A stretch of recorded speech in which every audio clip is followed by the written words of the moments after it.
Hello everyone. If you are a beginner and you are looking for best mutual funds to invest in 2026, पर आप confuse हो कि कौन सा mutual fund आपके लिए बेस्ट है एंड कौन सा म्यूचुअल फंड में आपको इन्वेस्ट करना है, so this video will help you and will guide you to choose the right mutual fund to start your investment journey in 2026। इस वीडियो में मैं आपको बताऊंगा म्यूचुअल फंड के 4 ऐसा कैटेगरी जो हर एक म्यूचुअल फंड बिगिनर के लिए बहुत ही इंपॉर्टेंट कैटेगरी होता है, और हर एक कैटेगरी से 3 best mutual fund based on there recent performance. And video के एंड पे मैं आपको बताऊंगा इन 4 कैटेगरी में आपका एसेट एलोकेशन का स्ट्रेटेजी क्या होना चाहिए। सो वीडियो को प्लीज स्किप मत कीजिए, एंड तक जरूर देखिए। सबसे पहला फंड है flexicap fund. Now what is flexicap fund? Equity market में जितने कंपनियां होता है उन कंपनियों को 3 कैटेगरी में डिवाइड किया हुआ है। सबसे पहले टॉप 100 कंपनीज को based on their market cap हम लार्ज कैप कंपनी के नाम से जानते हैं, और 101 से लेकर 250 रैंक तक जितने कंपनियां आता है based on their market cap हम मिड कैप कंपनीज के नाम से जानते हैं। एंड 250 के बाद जितने कंपनी होता है वो सारी कंपनी स्मॉल कैप कैटेगरीज में आते हैं। सो फ्लेक्सिकैप फंड इन तीनों ही कैटेगरी में विदाउट एनी रेस्ट्रिक्शन इन्वेस्ट करता है। जब भी स्टॉक मार्केट में कोई भी क्रैश होने का संभावना होता है, फंड मैनेजर तुरंत अपना पोर्टफोलियो के 80 to 90% एसेट्स स्मॉल या मिड कैप कंपनी से लार्ज कैप कंपनी की तरफ शिफ्ट कर देता है, जिससे ये अपने फंड का डाउनसाइड प्रोटेक्शन अच्छे तरह से मैनेज कर सकते हैं।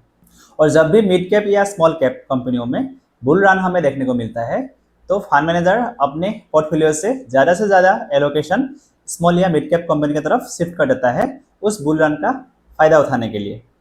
क्योंकि इस फंड में फंड मैनेजर के पास कोई भी रेस्ट्रिक्शंस नहीं होता है, सो फंड मैनेजर अपने एसेट्स को कहीं भी कभी भी शिफ्ट कर सकता है based on market scenario.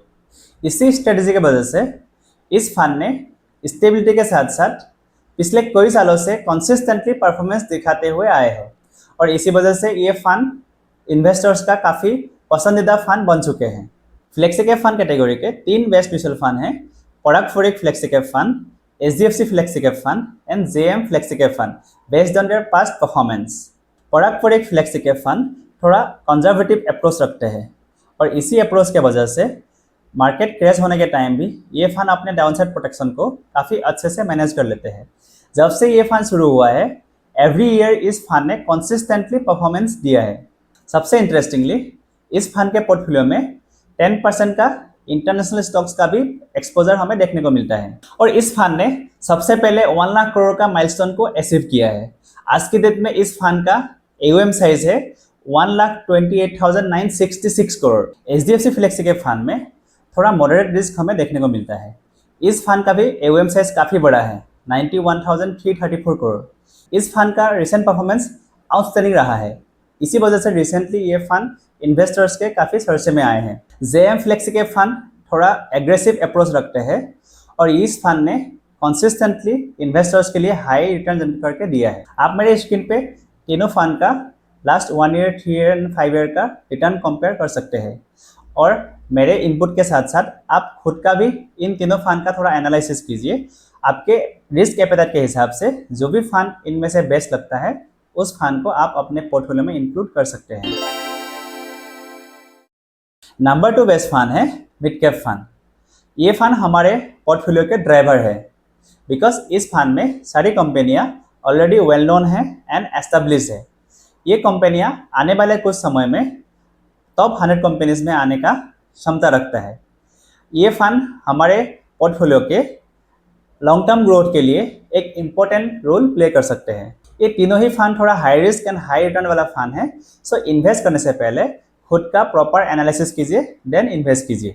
Mid cap fund category के 3 बेस्ट म्यूचुअल फंड हैं: HDFC mid cap fund, Nippon India mid cap fund and Edelweiss mid cap fund.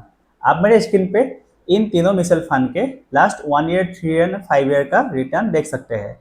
ये तीनों ही फंड अपने कैटेगरी के टॉप परफॉर्मिंग म्यूचुअल फंड हैं। इन तीनों mutual fund का AUM साइज भी काफ़ी बड़ा है।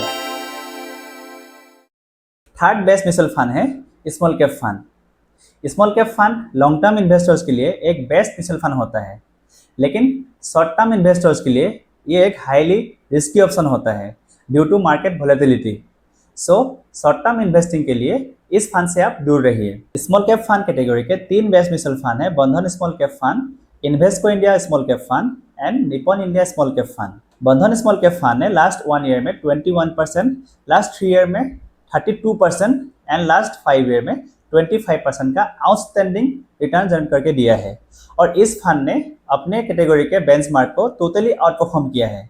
बंधन स्मॉल कैप फंड के साथ साथ Invesco India small cap fund and Nippon India small cap fund का भी लास्ट 3 एंड 5 ईयर का रिटर्न काफ़ी अट्रैक्टिव है। आप मेरे स्क्रीन पे इन तीनों फंड का last 1 year, 3 year and 5 year का रिटर्न कंपेयर कर सकते हैं and AUM size and expense ratio भी देख सकते हैं। Number 4 best mutual fund category है multi asset fund. Multi asset fund एक अंडररेटेड म्यूचुअल फंड कैटेगरी है क्योंकि इस फंड के बारे में ज़्यादातर लोग बात ही नहीं करते, लेकिन मुझे ऐसा लगता है कि ये फंड इन्वेस्टर्स के लिए एक इम्पोर्टेंट फंड है। एवरी ईयर एवरी सेक्टर एक जैसा परफॉर्म नहीं करते हैं। कभी अगर इक्विटी मार्केट अच्छा परफॉर्म करता है तो डेब्ट या कमोडिटी थोड़ा अंडर परफॉर्म रहता है, या कभी डेब्ट या कमोडिटी आउट परफॉर्म करता है तो इक्विटी मार्केट का परफॉर्मेंस थोड़ा डाउन चला जाता है। Let's an example, last 1.5 year में इक्विटी मार्केट ने इतना अच्छा परफॉर्म नहीं किया है, लेकिन लास्ट 4-5 मंथ्स को अगर हम हटा दे तो कमोडिटी यानी गोल्ड एंड सिल्वर ने ऑल रिकॉर्ड को ब्रेक करके रखा है रिटर्न के मामले में। सो मल्टी एसेट फंड एक इम्पोर्टेंट फंड होता है हमारे पोर्टफोलियो के लिए, बिकॉज मल्टी एसेट फंड में इक्विटी पोर्शन के साथ साथ डेब्ट, commodity along with rates, in 4 asset class का कॉम्बिनेशन हमें देखने को मिलता है।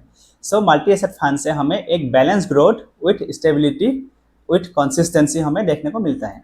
मल्टी एसेट फंड कैटेगरी के 3 बेस्ट म्यूचुअल फंड है, ICICI Prudential multi asset fund, Quant multi asset fund and Nippon India multi asset fund. आप मेरे स्क्रीन पे इन तीनों फंड का last 1 year, 3 year and 5 year का रिटर्न देख सकते हैं। So flexi cap fund, mid cap fund, small cap fund and multi asset fund, ये चारों ही कैटेगरी एक बिगिनर के लिए important and best mutual fund category होता है। सो इन चारों कैटेगरी में से जो भी मैंने 3 म्यूचुअल फंड का नाम लिया है, इन तीनों म्यूचुअल फंड का आप खुद से एनालिसिस कीजिए और एक बेस्ट म्यूचुअल फंड आप खुद से पिक कीजिए और अपना इन्वेस्टमेंट जर्नी SIP के थ्रू शुरू कीजिए। अब हर किसी का SIP अमाउंट अलग अलग हो सकता है अकॉर्डिंग टू देयर बजट। कोई 2 या 3 हज़ार से भी SIP शुरू कर सकते हैं, कोई 5 या 10 हज़ार से भी शुरू कर सकते हैं, या किसी का बजट 15 या 20 हज़ार भी हो सकता है या उससे ज़्यादा भी हो सकता है as per their budget. Budget चाहे जो भी हो, लेकिन एसेट एलोकेशन कैसे किया जाता है आइए हम जानते हैं। 2 स्ट्रेटेजी आपको बताऊंगा। नंबर 1, अगर आप एक कंजर्वेटिव टाइप इन्वेस्टर है, यानी आपको ज़्यादा रिस्क नहीं उठाना है, तो आप अपने पोर्टफोलियो का 40% अमाउंट फ्लेक्सी कैप फंड में, 30% अमाउंट मल्टी एसेट फंड में and remaining 30% amount 20% mid cap fund में एंड 10% स्मॉल कैप फंड में इन्वेस्ट कर सकते हैं। इससे आपको स्टेबिलिटी, बैलेंस एंड ग्रोथ तीनों का ही कॉम्बिनेशन देखने को मिलेगा। अगर आपको रिस्क लेना पसंद है तो आप इस स्ट्रेटेजी को फॉलो कर सकते हैं। आप अपने पोर्टफोलियो का 20% अमाउंट फ्लेक्सी कैप फंड में, 20% अमाउंट मल्टी एसेट फंड में and remaining 60% amount 30% mid cap fund में एंड 30% स्मॉल कैप फंड में इन्वेस्ट कर सकते हैं। ये ऑप्शन थोड़ा रिस्की हो जाता है अगर आपका इन्वेस्टमेंट हॉराइजन 15 ईयर्स, 20 ईयर्स या इससे भी ज़्यादा है, तो इस हॉराइजन के लिए ये ऑप्शन सुइटेबल है। और इस स्ट्रेटेजी को फॉलो करते हुए लंबे टाइम के बाद अपने पोर्टफोलियो में एक हाई ग्रोथ आप एक्सपेक्ट कर सकते हैं। सो ये रहा बिगिनर के लिए 4 बेस्ट म्यूचुअल फंड कैटेगरी और उनका asset allocation strategy. I hope इस वीडियो को पूरा देखने के बाद आपको थोड़ा क्लियरिटी आ गया होगा कहाँ पे आपको इन्वेस्ट करना चाहिए और कौन सा म्यूचुअल फंड आपके लिए बेस्ट है। अगर अभी भी आपको कुछ क्वेरी है या डाउट्स है तो आप मुझे कमेंट करके पूछ सकते हैं। अगर आपको ये वीडियो पसंद आया है तो मेरे वीडियो को लाइक जरूर कीजिए एंड अपने फ्रेंड्स के साथ इस वीडियो को शेयर कीजिए। और अभी तक अगर आपने मेरे चैनल को सब्सक्राइब नहीं किया तो प्लीज़ सब्सक्राइब कर दीजिए। So till the next video, bye bye.